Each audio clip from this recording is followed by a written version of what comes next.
nous allons enregistrer des jours consécutifs sans pluie. On va enregistrer assez de jours consécutifs sans pluie, qui peut même aller vers 15 jours ou bien au-delà de 15 jours sans pluie. Donc, quand c'est comme ça veut dire que les producteurs doivent prendre leur disposition pour ne pas se faire avoir. Le début de la saison, la pluie a commencé un peu plus tôt.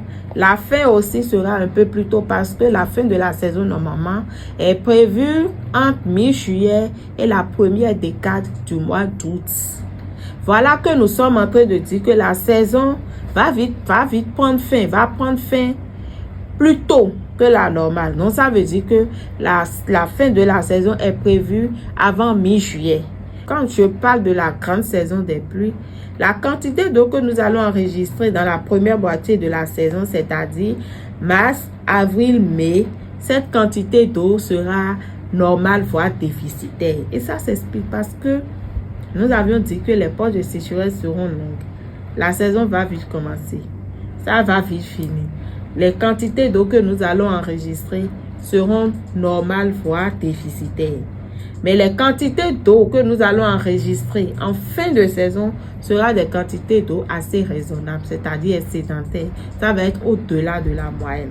Donc, il y aura des inondations? Forcément, il y aura des inondations. Donc, quand c'est comme ça... Ou bien vous avez pu identifier les zones où il y aura ces excédents d'eau? On connaît déjà les eaux. Au Bénin, on a une zone à haut risque d'inondation. Donc, quand les quantités d'eau vont excéder les sols qui sont vraiment perméables à l'eau, en même temps, eux seront... Et on va enregistrer des inondations dans ces zones-là. Quelles sont ces zones? Bon, quelques-unes. Bon, je ne peux pas tout citer. Il y a Cotonou, il y a Djong, il y a Zayanado.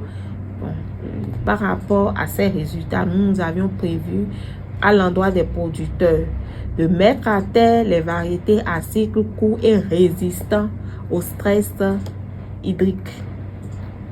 En quelle période maintenant? Maintenant.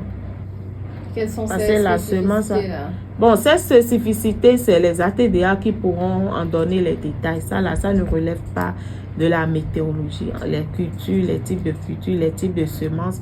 Mais ce que nous savions, c'est que nous avions mis l'accent sur les variétés à cycle court et résistants au stress hydrique. Donc, c'est ce que vous leur conseillez maintenant? C'est ce que nous leur conseillons maintenant.